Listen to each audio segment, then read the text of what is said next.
The BR element has a very specific purpose, and that is to force line breaks inside text elements, and it's often used in the wrong way. So I'm going to show you how to use it correctly, and then I'll show you how not to use it.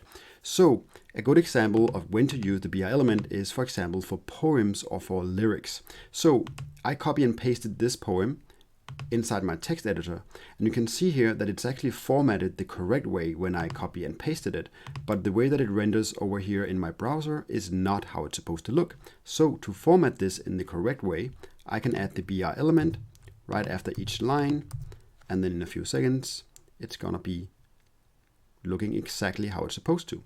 So that's a great example of when to use the BR element. Now, another way that I sometimes see people use this, and I've done this myself, is if you have a widow somewhere in your text, for example, in your heading. So a widow is in typography, that is just a word that's sort of hanging out on its own, all alone, right? And this doesn't really look that good, right? You want it to be maybe a little bit more symmetrical, right? So now let's add a BR element right after the break word right here, like so. And let's see what happens.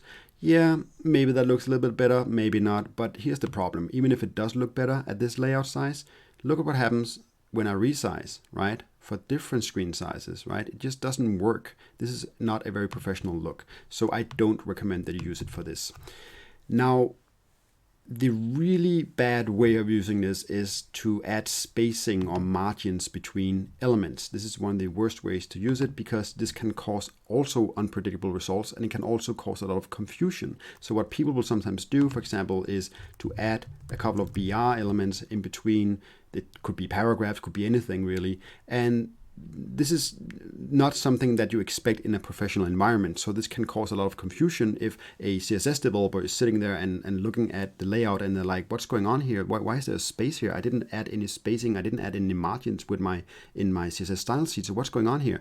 Right? So this is only going to lead to confusion, and it's also the wrong way to use the BR element. So yeah, that's why you shouldn't do it. So yeah, that's it for this video. I hope it has been helpful, and if it has, let me know down in the comment section, and don't forget to hit the like button and subscribe to my channel, and I'll see you guys in the next video.